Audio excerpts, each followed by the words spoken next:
లక్ష్మతి.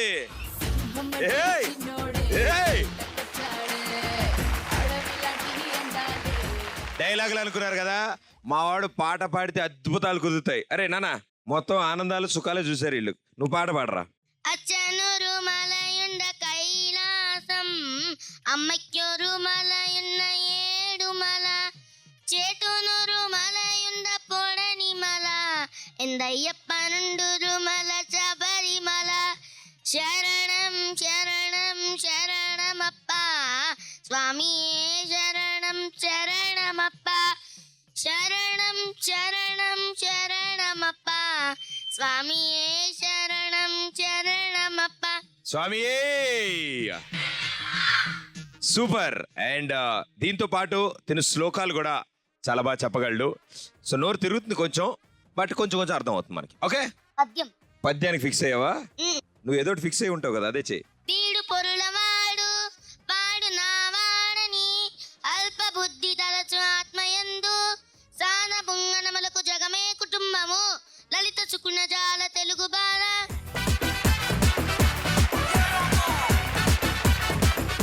నాన్న ఒక్క పాట పాడు.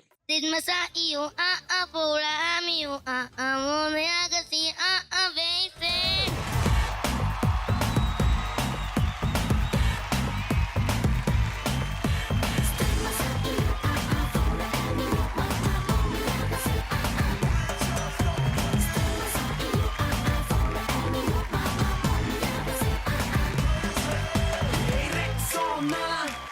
రాసుకొచ్చినట్టు సెక్సీగా నన్ను చంపగే, సాక్సోఫోన్ ఫంపులన్నీ ముందరెట్టి మిక్సీలో నన్ను రుప్పగే.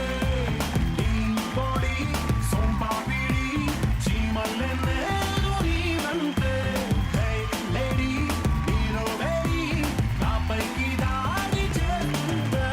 టైం బాంబ్ పేలిందే పిల్ల, నా గుండెల్లో టైం బాంబ్ పేలిందే పిల్ల.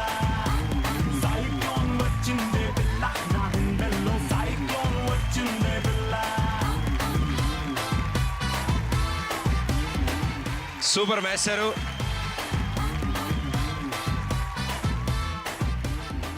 అది ఇడ్లీ ఎటు నుంచి ఎటు వెళ్ళిపోయిందో ఇప్పుడు, అది మొత్తం ఇప్పుడు లెఫ్ట్ అండ్ రైట్కి వెళ్ళిపోయి ఉంటుంది. అది జాగ్రత్త అన్న, సామాన్లన్నీ యాసిస్ ప్లేస్లో ఉన్నాయి కదా.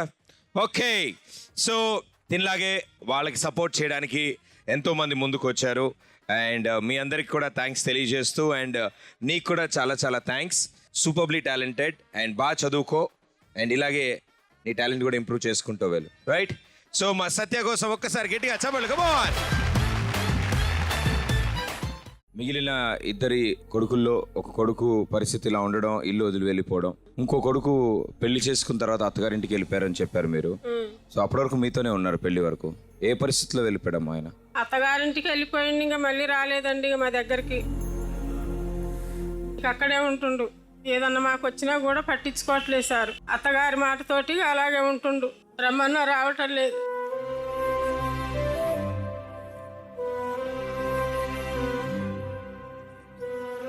ఇప్పుడన్నా 10 అడిగినా కూడా ఇవ్వటం లేదు, అలాగే ఉంటుండు సార్. ఇక మేము మాట్లాడుకోకుండా ఉన్నాం సార్.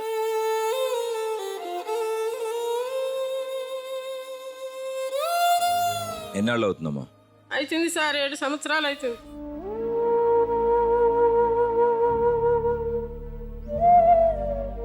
అతను పెళ్ళి అయ్యి ఆయనకి 2 పిల్లలు అత్తగారింటికి ఉండబట్టి 7 సంవత్సరాలు అవుతుంది సార్. పెళ్ళి అయ్యాకే నా పెద్ద కొడుకు కూడా చనిపోయింది సార్.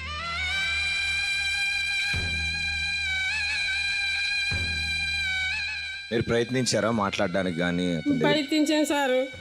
ప్రయత్నించితే అత్తగారు నేను ఇలటం తీసుకున్నాక మళ్ళీ మీ దగ్గరికి ఎందుకు వస్తాడని అడుగుతుంది సార్ ఆవిడ కూడా.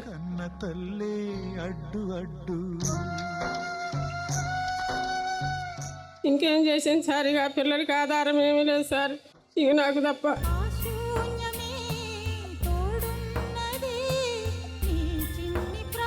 ఇంకెవరైనా చుట్టాలు కానీ స్నేహితులు కానీ బంధువులు ఎవరైనా ముందుకు వచ్చారమ్మా సహాయం అందించడానికి? మాకెవరు రాలేదు సారు. నాకు పుట్టింటోళ్ళు కూడా ఎవరు లేదు సారు. అక్కలు చెల్లెళ్ళు అన్నలు తమ్ముళ్ళు అందరు చనిపోయారు సార్, ఎవరు లేరు.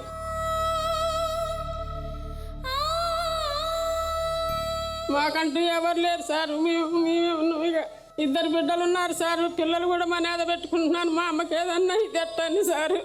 ఇంతకు ఇన్ని బాధలు వచ్చినాయి, మా అమ్మ ఎలాగుంటుందని వాళ్ళు కూడా బాధపడుతున్నారు సార్. ఆడపిల్లలు ఏం పెట్టదు సార్.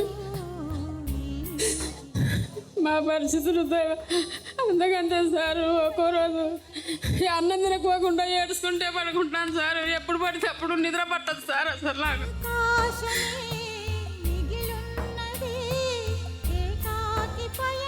1 గంట దాకా పడుకోను సార్. 1 గంట పడుకుంటే మళ్ళీ 2ంటికి మళ్ళీ మేలుకు వచ్చేసి మళ్ళీ ఏడుచుకుంటే ఉంటాను సార్.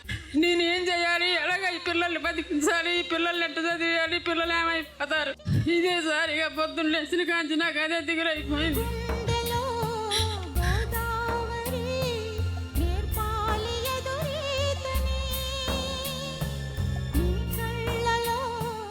ఇప్పుడు ప్రస్తుతం ఎప్పుడైనా మీరు పనికి వెళ్తే ఇంట్లో ఎలా అమ్మా?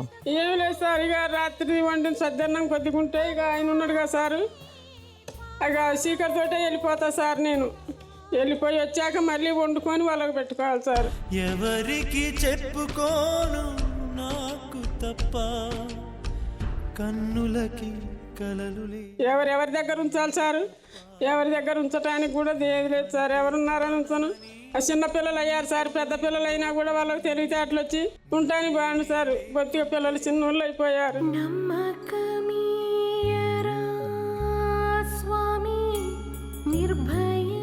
ఉన్న పరిస్థితుల్లో అంటే పిల్లలు పెద్దవాళ్ళు అయ్యాక ఏదో ఒక విధంగా అంటే ఈ వయసులో ఉన్న తల్లిదండ్రులకి తోడుగా ఉంటే నిజంగానే చాలా ఆనందంగా ఉంటుంది.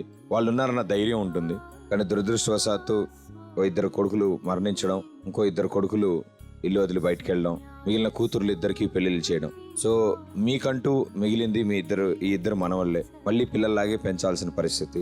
సో వీళ్ళ గురించి అంటే వీళ్ళ భవిష్యత్తు గురించి కానీ వీళ్ళ ప్రస్తుత పరిస్థితి గురించి అని మీరేమైనా ఆలోచిస్తున్నారు? వీళ్ళిద్దరు తప్ప నాకు ఎవరు లేరు సార్. ఇక వీళ్ళిద్దరిని పెంచి పెద్ద చేసి చదివించి బాడీలో పెట్టుకుందామని ప్రయత్నిస్తున్నాను. అంతకంటే ఆ జీవితాల్లో సంపాదించా 6 బిడ్డలు పెళ్లిళ్ళు చేసా, 2 కొడుకుల దినాలు కార్యాలు, కోళ్ళ దినాలు కార్యాలు చేసి ఇవాళ నాకింక లోకంలో ఏముందని మా అబ్బా కొంచెం పెద్ద చేస్తే నాకు చచ్చిపోయారు, నాకు పరిమాణ పెడతారు, ఏమైనా బతుకుంటే గంజానం వస్తా నా ఆశ సార్. అంతకన్నా నాకు ఆశ ఏది లేదు.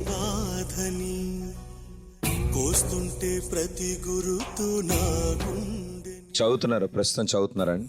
సార్ బడిలోకి వెళ్తాను. అంగడి బడికి పంపిస్తున్నా. పొద్దున పూట చిన్న గవర్నమెంట్ బడిలోకి నేను పంపిస్తాను.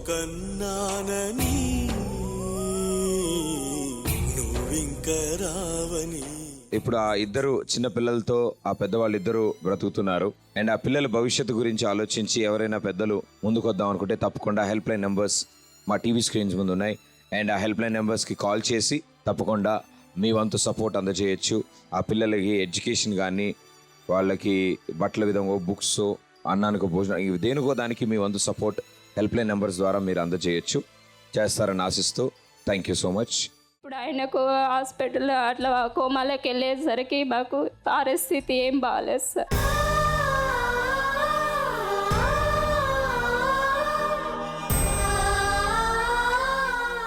అక్కడ కూర్చొని మాకు ఇది ధైర్యము అని ఇది చెయ్యు అది చెయ్యు అని ధైర్యం చెప్తే చాలు అని అనుకుంటున్నాను సార్.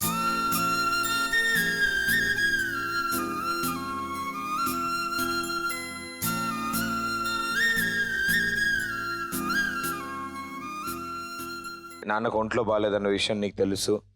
సో నాన్నతో మాట్లాడుతూ ఉంటావు. మాట్లాడిస్తా. సో ఇది పేపర్లో ఏదో రాసుకోవచ్చు నాన్న గురించి. వెన్నెలవే వెన్నెలవే నీకోసం వెండి మబ్బు వెతికినదే, ఏ చోట ఉన్నావే నా కళ్ళు వేచి వేచి అలసినవే. మీరందరూ అల్లరి చేయటం ఆపేస్తే ఒక అద్భుతమైన కవిత వినిపిస్తాను. వెనక్కిరాను. ఏంటి కబడ్డీ ఆడుతున్నా ఆల్తా?